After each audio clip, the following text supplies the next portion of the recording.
I'm planning to talk about how it feels to finally start sharing your artwork after kind of many years of like debating about whether you should or shouldn't do it, or how you should do it, or when you should do it. My art is probably not typical, but I feel like the experiences that I'm going to talk about and the feelings that I have, I feel like you'll be able to relate to, even if you're a painter, a poet, or whatever artiste you may be.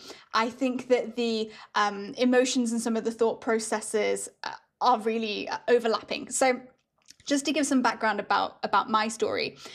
So when I was a child, I started an imaginary world, which is also called a paracosm. My imaginary world was centered around my cuddly toy hedgehogs. And I created stories and characters and maps and things to do with that imaginary world. So I'll talk a bit about why I wanted to share my art at all, because I mean, some people keep their art private and that's perfectly fine, but for me, why did I feel that I would want to share it at some point in my life? I definitely went through phases where I thought like, well, what's the point in sharing it? Like, what would I get from it? Why should I do that? What's the point in anything, you know? But in the end, I felt that because my artwork is self-expression, there was some aspect of leaving some part of myself behind after I'm dead, just to get all sinister. You know, it was kind of a way of saying, like, I was here, Sarah was here, and Sarah lived life, and this was what Sarah was inspired to make from the life that she lived. And the fact that somebody might see that in the years after I've died would mean that, you know, I kind of lived on in some way, that I was here, you know. We're only here on Earth for a very short amount of time. And I guess in sharing my world and my expression, it was some way of like, I don't know, like putting my flag in the ground and being like, Sarah was here. I was afraid of thinking that I could be successful. And I think people talk about this as like the fear of success. I started to get worried and almost paralyzed by like, what if I'm sitting on a gold mine? What if my idea and my work, like, what if the world really liked it and I was like the next J.K. Rowling? When you don't have any feedback on your artwork as well, you can become delusional, but you can become delusional in two ways. Like, you can become delusional thinking that like what you're doing is like really amazing and everybody would love it, and then when you share it, it doesn't immediately happen. But you can also become delusional in that maybe because you don't share it, you don't realize actually how special and interesting and intricate what you're making is. And so I definitely felt that for me when I was keeping things kind of to myself. I wasn't really doing anything with it. I wasn't sharing it. There was always a sort of thought of like, I don't know, like maybe I'm a genius, but also like maybe I'm rubbish. Like, and there's no real feedback, and everything kind of exists in this sort of realm of possibility. And I definitely started to think I would like to share my work, but I don't really know how to do it. Like, I guess it would need to be a book, and when am I gonna have time to sort of force myself to write a book? Well, maybe when I retire. And it became this kind of story that I told myself all the time I was working on my world. But I kept thinking, well, one day I'm going to do something with it. One day when I retire, or like I would tell myself sort of, and I suppose anybody who has a child might laugh at this, and I laugh at this. I don't have a child, but I know that this is a silly thought to have. I remember thinking like, oh, well, someday when I go on maternity leave, I'll write my book when I'm on maternity leave. And I've understood from things I've seen online and things that people have told me that writing your book on your maternity leave is not likely to happen. It could do. You do you. But I think, yes, it's probably not worth putting all of your eggs in that basket. And I think there was definitely some like inner conflict in me around kind of like the fact that I was not taking any action towards this thing. It was like, well, I can't work on that until I'm 60. And then I started to panic about, well, like, what if I am successful? And I suppose ideally, if you share your art, you know, success means different things to different people. But like, what if I am successful, but then I'm only successful when I'm retired, and then I only get to enjoy my success towards the end of my life? Or what if I have ill health or I'm tired? But equally, I didn't really know because I was still thinking, for me, I was kind of stuck in this idea that I have to write a book and I need to organize all my notes. That was sort of something that I felt I had to do. I need to organize all my notes. And then I would kind of get stuck, like not working on something. I would kind of go, okay, I need to do this thing. And then I would like avoid it. And it's very weird, because if your art is self-expression and something that you enjoy doing, and then you find yourself avoiding doing it, I would just think, is it really necessary? Is it really necessary? Because what I ended up finding is, like, I don't like writing, so I'm avoiding doing writing.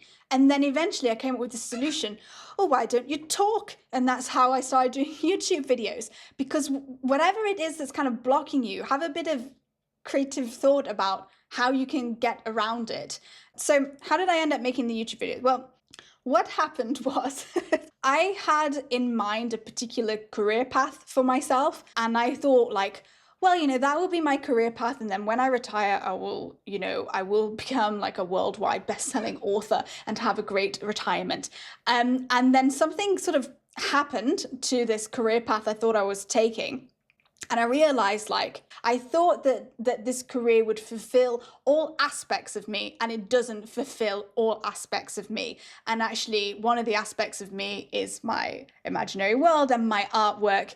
And that if I waited until I retired at whatever the retirement date now is, 70 or something, if I wait until I'm 70 to try to fulfill this aspect of me, then that's a lot of life where I'm not fulfilled. So I suddenly felt like, okay, I can't wait till I retire to do this. I don't want to write a book. And then I talked about it with Max, I think, who's my partner, and we came up with this idea of, okay, you don't like writing, so why don't you just talk, and you can do it on YouTube. And I would say, like, within the space of like 2 weeks, I came up with all the plan, and I immediately knew, yes, this is what I should do. Something fixed within me when I aligned, because I always had this thing I wanted to do, but I wasn't working towards it. Now I was going to do it. Something clicked, and I was like, great, because that was like a real, cognitive dissonance that was solved by this, like, I would really like to do this thing, but I'm doing nothing towards it. And all of that was very scary, actually, to decide, like, within a sort of couple-week period, okay, this thing I thought was going to be private for 60 years, actually, I'm just going to, like, start sharing online. It was pretty scary. And then you have this thing that you have to face up to. Well, I'm now going to discover what the world thinks. And I can't live in my little bubble where, I might be the next Tolkien, but I might not be. Like, there's something a bit embarrassing, for me anyway, about saying that you hope that you succeed. I don't know, it's something for me to fix. It was very, very frightening. Now, 6 months on, it seems completely normal to me that I'm sharing my world online. But 6 months ago, it wasn't. It was like a life-changing moment for me to decide to share this.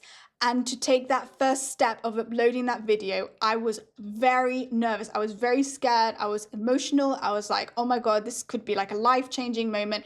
Most likely the life-changing thing doesn't happen immediately. It's quite rare for people to have like sort of immediate, sudden success. But you move it from the realm of like fantasy into like, well, actual like reality. It's no longer kind of like daydream of what might happen when I upload my video. It's now like, well, I've uploaded my video and I'm going to find out what happened. And it was really scary to make that jump. So if you're in that position of like, oh, but this is really frightening, this is self-expression, it's me, it's vulnerable, I'm going to put it online, people might criticize it. Or even worse, I might put it online and nobody sees it. Oh my God. No, there's no views and no likes. It's really difficult to do. And I remember in the couple of days before I uploaded my first, like, it was even the first couple ones that I uploaded, I was very scared about, because again, I had this like, oh, is it going to blow up or not? Like most likely that it's not, but you never know. And I had to watch a lot of these like videos that were kind of like pumping me. Like there were lots of like sort of motivation bros on YouTube, and there was some really great quotes that really motivated me. One of them was, if you want an exceptional life, you have to be exceptional. I don't know if I'm quoting it perfectly, but it's an interesting thought. So if you have in your mind, well, I would like to be the next J.K. Rowling, or, oh, I would like to be the next, don't know, painters, Salvador Dali, or I don't know. You can only have that exceptional life by being the exception, which means that you have to, by definition, do things that are different from other people. Otherwise, you're not the exception. And whenever you do things that are different from other people, like, for example, uploading videos about your imaginary world of hedgehogs, whenever you upload something that's a bit different and vulnerable, this opens your pathway to having an exceptional life, but it also opens your pathway to criticism and people being mean to you, right? Or things that are not great feeling. The other one that really stuck with me was if it's difficult for you to do it, a lot of people won't do it, right? So if it's really hard, as I did, to share my paracosm online because it's vulnerable and might get criticism, someone else in my position who also has a paracosm might not upload theirs. And in some ways, that's an opportunity for me, because the harder something is to do it, the fewer people will do it. And that means that you'll be one of the few, which makes you exceptional. So I'm sorry that it's so like kind of like business bros, you know what I mean? That's rockers. Sorry, I'm really like old. I'm not that old, but I'm not cool. Yeah, business bros. It's true. So whenever you do something and you're like, wow, this is really testing me, I'm really scared about this, in some sick way, you have to think to yourself, good. Because if I'm finding this really tricky and really horrible, that means someone else is also finding it really tricky and really horrible, and it means that they might give up. Oh no, it's so mean, isn't it? I mean, life is not necessarily a competition. That's a bit unfair. Like, you're not necessarily at competition with other people, but yeah, so maybe that quote doesn't perfectly match my thoughts, but it's true. Like if the whole of YouTube was filled with people talking about their imaginary worlds, it would be a crowded market. It would be hard for me to succeed and have an exceptional life. So yeah, I am actually a kind person. I'm worried about what I said. Anyway, it's true. Anytime you do anything difficult, it means that it's a selection process. For you will get a reward for doing the difficult thing that other people will not be able to access because they weren't able to do the difficult thing. But that's life. I feel a lot more balanced within myself. I feel happier because I feel like I'm more in tune with who I want to be, where I want to go. And the sort of cognitive dissonance of like, I will do that one day has stopped because I'm actually doing the thing. I'm doing the thing. I remember I kept saying that a lot to myself in the early days. It was like, okay, I'm not getting paid for it. Okay, not many people are watching, but other than the money and the views, I'm already doing the thing. I'm doing the thing. I'm making the videos. I'm sharing my stories. The only difference is the money and the audience. Other than that, I'm doing the thing. Woohoo! So go on, do the thing. Or don't. Or don't. I think I'm going a bit cuckoo and I think I should probably stop filming. So okay, end of video. I hope you found this useful. Bye-bye.